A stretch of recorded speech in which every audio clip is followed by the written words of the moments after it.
Kip, for taking the time to talk with me about your perspectives and predictions about teacher education.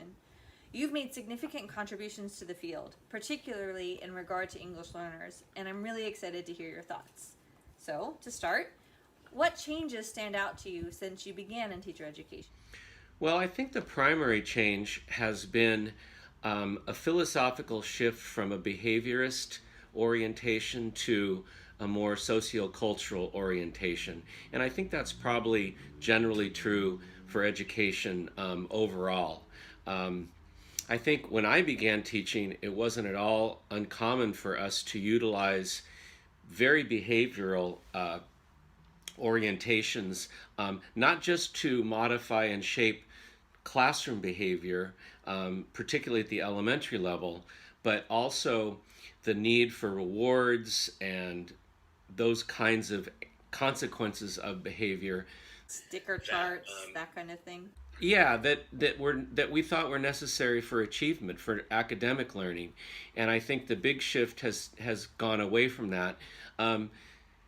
In general, though, I still do find, and I think that the sociocultural perspective has not only forced us to reconsider how we work with children in classrooms, and I would say that the the largest expression of a sociocultural framework, both in classrooms with K-12 students and in teacher education, has been a focus on cooperative learning, where many views, we go through all the theorists, have argued that learning really can't occur or doesn't occur very effectively in individual settings. For my own part, I'm not always so sure about that. And as much as we view the importance of cooperative learning, we still haven't transitioned to a cooperative assessments. So, for example, we let kids learn in groups and encourage them. I don't know any classroom in this country that doesn't do some cooperative learning. That's absolutely a consequence of a move to a more sociocultural viewpoint, and a constructivist viewpoint as well, but more largely sociocultural. But we have them learn in groups, but we don't always assess them in the groups. And I don't know that that's coming, but it certainly would make more sense if we were to do group learning and then also group assessment.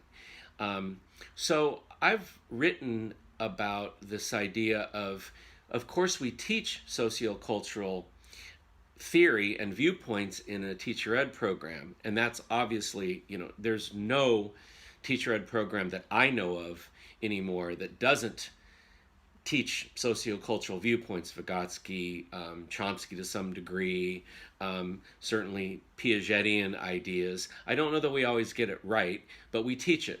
The question is have we oriented our own teacher ed programs to be a sociocultural model?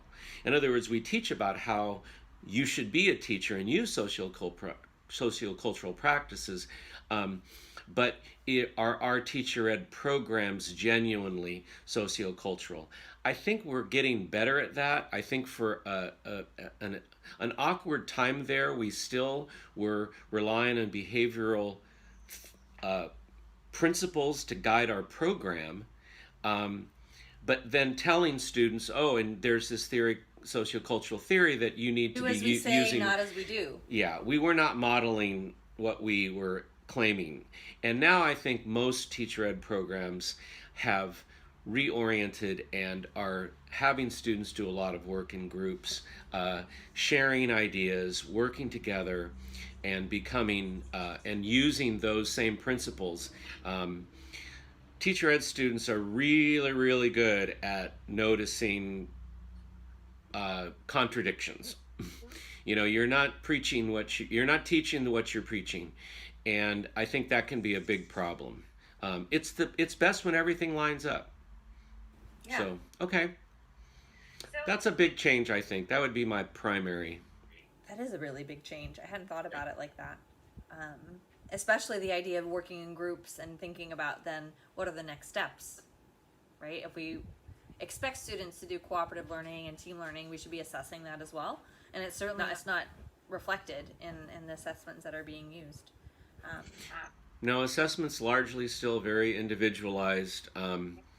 Even when we move towards things that we think are very authentic in assessment, we still end up doing them individually. Yeah. So I don't know that K-12 kids recognize this. Pardon me?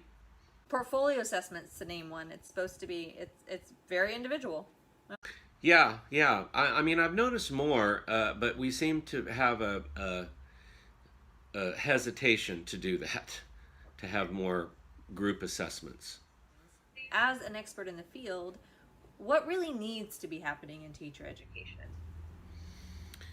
The first change or direction that I think we're going in with increasing and broadening the people who see themselves as teachers has got to keep going.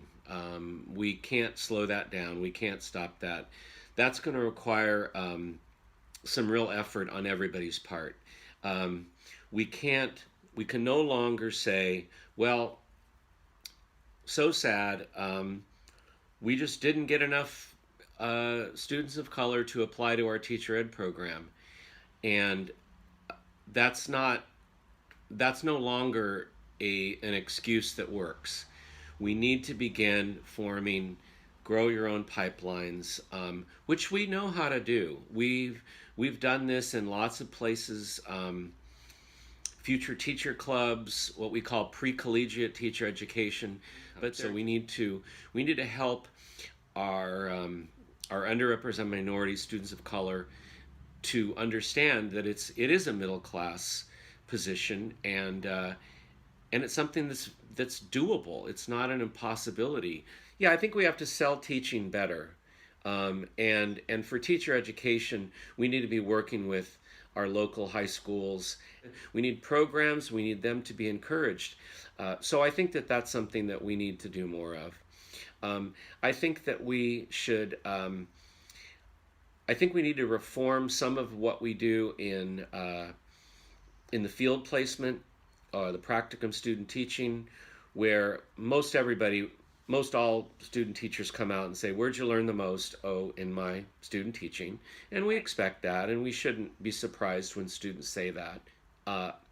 I think that one recent development that I think may be helpful is a co-teaching model, or where we're putting student teachers, maybe like we talked about before, in groups of 2 or 3 in a single classroom, so they can talk about the same kids.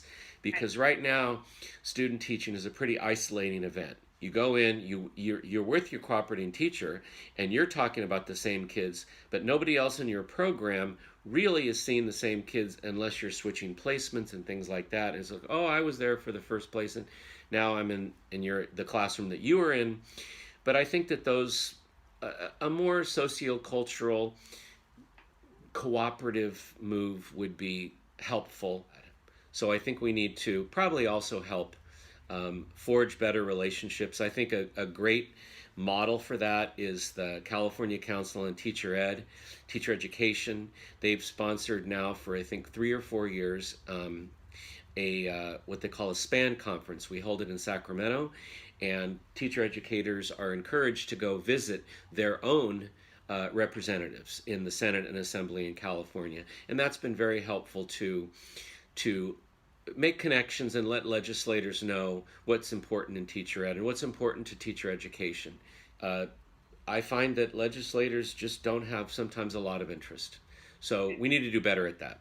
So those would be the things I think where we need to go. The idea of, when you said co-teaching, that makes me think about, as you know, my experience was co-teaching for most of my career. I always had another teacher in the room. But as you were talking, I'm thinking, wait, you mean to pre-service teachers with this under the same guidance of a cooperating teacher? Yeah? Yeah. That's a model that's being used increasingly.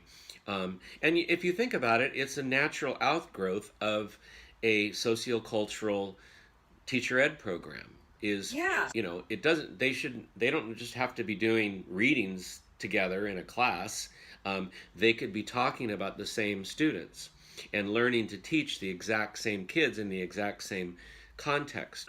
But then also seeing a variety of ways to approach and to engage with the student. So like being able to see the cooperating teacher's way is one way, and another pre-service teacher's is another way. And that was something as a co-teacher that I always found really valuable when we had pre-service teachers in our classroom. I always learned so much for them, and I was glad that they had two models to work from, both myself and my co-teacher.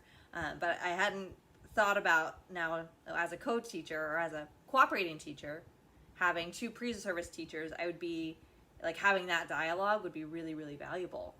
I think not just for the pre-service teachers, but also for the cooperating teacher. Yeah, we're doing more experimenting that with our own program at UC Santa Cruz, and it's gone quite well in most instances. Some don't work out quite right, just for various reasons. But my fear would be is that they would really value this experience of working with another student teacher in their same classroom. And then your experience is wonderful, but it's rare. You become a teacher and that's it. You never get to watch anyone else. Exactly. I know how rare it is, but I also realize like how valuable it was. I learned so much. I grew. Well, and we've been experimenting on some funded projects with what we call lesson study with video. So teachers are watching one another and working with another. They're not going to each other's classrooms, which would probably be ideal, but to see a video and upload it, we have the technology now to do that pretty simply. So I think that that's a way. We've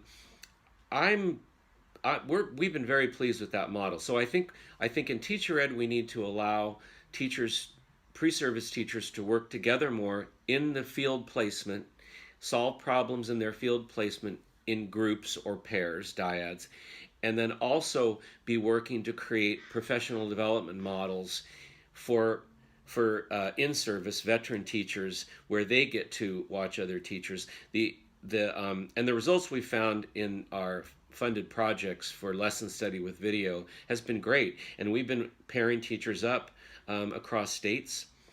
It doesn't matter where you are. So that model works really well. So the more we can make pre-service teacher ed consistent with a sociocultural model, without, in my view, throwing away all the things that we learned from a behaviorist strategy, and keep that sociocultural commitments both in this, not only in the content of the teacher ed, but in the programming of teacher ed. So we really believe it. What we're asking you to do with children, we're doing here.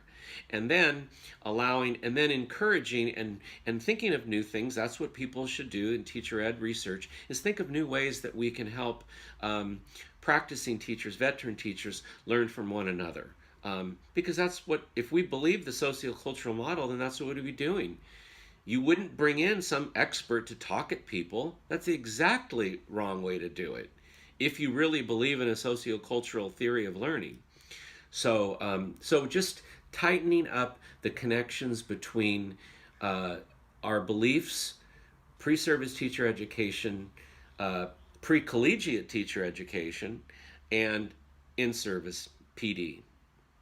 So I think that's where we can go. This was fantastic, Kip. Thank you so very much for taking this time with me. As a prospective teacher educator, I can absolutely say that hearing your insights and sitting down with you like this is something I learn from, and I can take something with me. It's not something I hear in a lecture. It's not something I'd read in a book. So I really, really appreciate this time. I learned a lot, quite a few new things that I need to start thinking about a little bit more. So again, thank you so much for your time, and I'll make sure we include your links here in the video or alongside the webpage, so that way we can share this information about video with lesson study for those of people who are interested. Thank you. Well, thanks for having me, Adria.